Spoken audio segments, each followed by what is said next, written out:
All right. Where do you think the graph of r will have a horizontal tangent?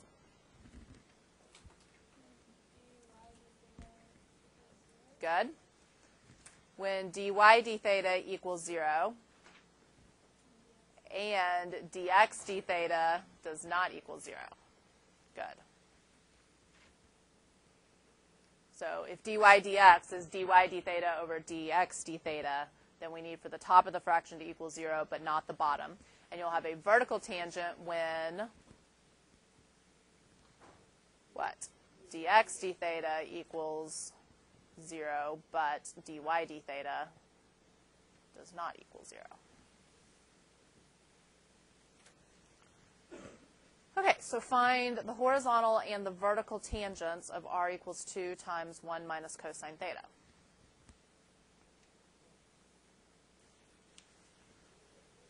Well, in order to find dy d theta and dx d theta, what's the first thing I need to do?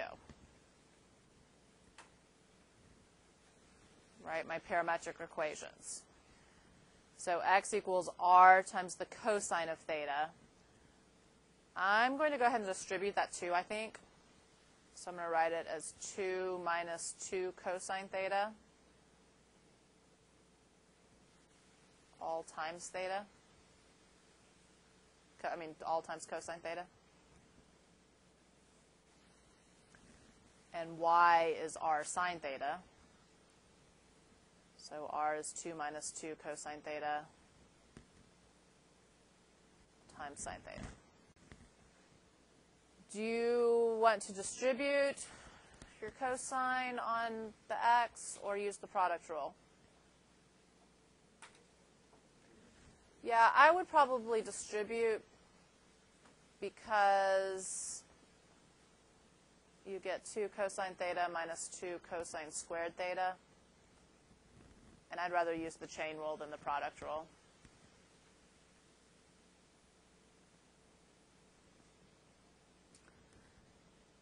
All right, so dx d theta is going to equal negative 2 sine theta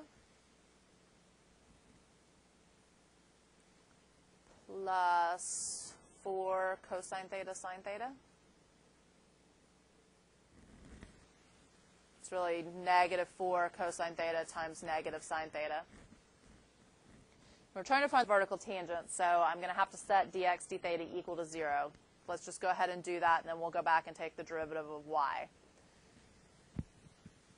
If I set dx d theta equal to 0 and solve this equation, how do you want to solve that? Nope, no calculator. Okay, factor out sine theta. I can even factor out a negative 2 sine theta. Or a positive 2 sine theta. It doesn't really matter.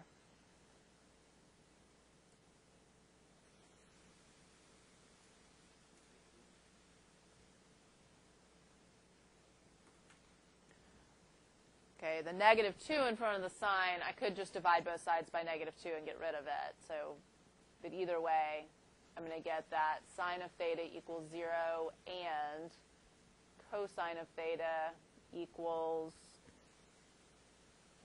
positive 1/2, yeah.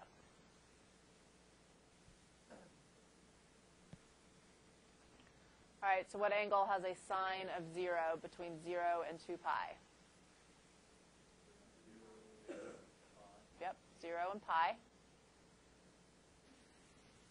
And cosine of theta will equal 1/2, 60, so pi over 3. Which two quadrants is cosine positive? 1 and 4. So negative pi over 3, but let's write that as 5 pi. Yeah, 5 pi over 3. Okay, now remember that the vertical tangents occur where dx d theta equals 0, but dy d theta does not equal 0. So we're going to have to find dy d theta and then check those values of theta to make sure that dy d theta does not equal 0. Okay, taking the derivative of y. Do you want to distribute or not? Yes? All right, so 2 sine theta minus 2 sine theta cosine theta.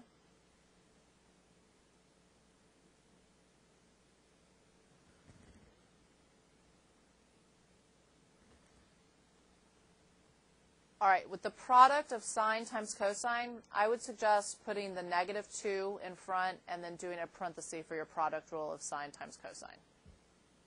Does that make sense? Okay, so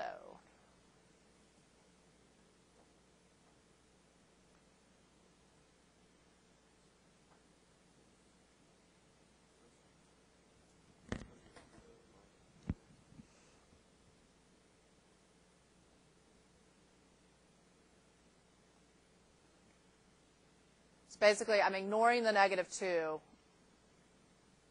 for the time being, and I'm just taking the product of sine times cosine. So the derivative of sine, cosine times cosine, plus sine times negative sine. All right, remember that cosine squared minus sine squared equals cosine of 2 theta. So dy dx equals 2 cosine theta minus 2 cosine 2 theta.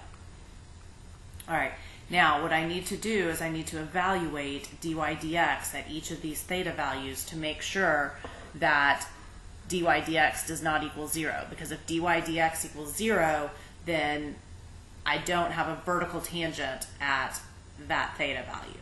All right, so I'm just going to go through this one by one. When theta equals 0, then dy dx is going to equal 2 cosine 0 minus 2 cosine 0 again. So that's 0, not theta. And the cosine of 0 is 1, and you get 2 minus 2, which equals 0. So at theta equals 0, dy dx also equals 0, so therefore theta equals 0 is not a vertical tangent. All right, if theta equals pi, then dy dx is going to equal 2 cosine pi minus 2 cosine 2 pi. And from the OIO chart, the cosine of pi is negative 1, so 2 times negative 1 is negative 2, minus 2, and the cosine of 2 pi is the same thing as the cosine of 0, which is 1, so 2 times 1 is just 2. So negative 2 minus 2 is a negative 4, which does not equal 0, so I am okay on theta equals pi. All right, theta equals pi over 3. Dy dx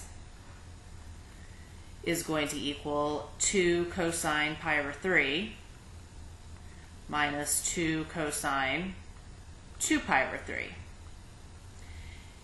And pi over 3 is a 60-degree angle.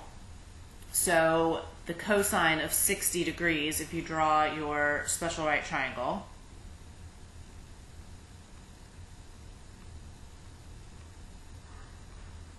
cosine of 60 degrees is 1/2. So we have 2 times 1/2 minus 2 times the cosine of 2 pi over 3. Now the reference angle of 2 pi over 3 is again 60. So I'm dealing with 1/2, but 2 pi over 3 is in the second quadrant. And in the second quadrant, cosine is negative. So it's a negative 1/2. So I get 1 plus 1, which equals 2. And obviously not equal to 0. So pi over 3 is okay. And then the last one, theta equals 5 pi over 3. Dy dx will equal 2 cosine 5 pi over 3 minus 2 cosine 10 pi over 3. All right, so 5 pi over 3 has a reference angle of 60 degrees again, and 5 pi over 3 is in the fourth quadrant, and cosine is positive in the fourth quadrant. So cosine of 5 pi over 3 is positive 1/2. All right, 10 pi over 3. If I subtract 2 pi from 10 pi over 3, that'll give me a coterminal angle. And 10 pi over 3 minus 2 pi, or minus 6 pi over 3, is 4 pi over 3. So the cosine of 10 pi over 3 is coterminal, or 10 pi over 3 is coterminal with 4 pi over 3. So the cosine of 10 pi over 3 is the same thing as the cosine of 4 pi over 3. Well, the cosine of 4 pi over 3, the reference angle is 60, so that's 1/2. But 4 pi over 3 is in the third quadrant where cosine is negative. So 2 times a negative 1/2. So once again, we get 1 plus 1, or 2, which does not equal 0. So my vertical tangents are at theta equals pi over 3, and 5 pi over 3. And that is the answer that we're looking for.